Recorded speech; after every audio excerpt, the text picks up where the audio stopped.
Any visit to Kennebunk's lower village would be incomplete without at least a few hours spent at this next unique destination.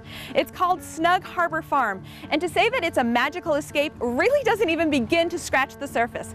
Joining me today is the farm's creator, Tony Elliott. Hey, Tony. Hi. Hi, thanks so much for having me in today. My pleasure. So a place as special as this, it seems like it's a lifetime in the making. What do you think it is about your background that led you to create Snug Harbor? Well, when I was a little boy, I think it probably started when I was 6, and my mother and father would ask me what I wanted for Christmas, and I would say a farm set, and then they would ask me what I wanted for my birthday, and it would be a horse. And so I grew up and I got a horse and a farm set.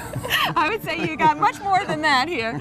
Now, your layout, it's not a typical nursery or a garden center, so tell me a little bit about what you've created. Well, I'm a landscape designer also, and I like to create rooms and corridors and transitional zones. And I tried to set up this nursery so I could stand in one place and look down these alleyways and corridors, and people could shop and feel like they were in a room. Oh, okay. Yeah, well, it's a beautiful design. Now, I've heard you refer to yourself as a plant geek, so what are we talking about here? Well, I'm a little bit passionate about plants, and so I try to grow some unusual things that nobody else is growing and try to keep up on what's cool and hot. All right, well, speaking of unusual, I know you have a great reputation in the area for your topiaries, but what are some of the other kind of unique designs that people can find here?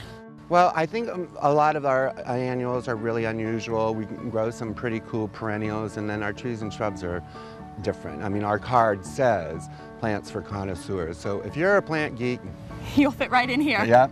All right, well, I understand the greenhouses and the beautiful pots and the garden shop, but why have you incorporated so many birds and animals? I think the animal thing just sort of slows people down and smells the roses, so to speak. But yeah, you know, looking at a bird can also calm you down. Yeah, it kind of helps you to reconnect. Reconnect, yes. All right, now people may be surprised to learn that when most nurseries are wrapping up at the end of the growing season, you guys are still going strong. Go, go, go. Yeah. Yeah, like I said, we're plant geeks, so we like to take care of our plants, and so you can come here and you'll find perennials that are blooming when they're supposed to be blooming instead of forced. All right, now you have a beautiful new garden shop on site. What kind of things can we find there?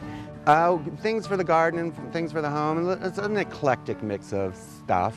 All right, great. Now, and people can find you year-round? Year-round. We're open every day, year-round, except for Christmas and whatever. All right, great. Thank you so much for talking with me today. My pleasure. If you can't already tell, I really like this place. It's called Snug Harbor Farm. You can find them on Route 9 in Kennebunk's Lower Village, or you can follow them on the web. It's snugharborfarm.blogspot.com. All right, now do you think one of those pear trees would work in my yard? Yeah.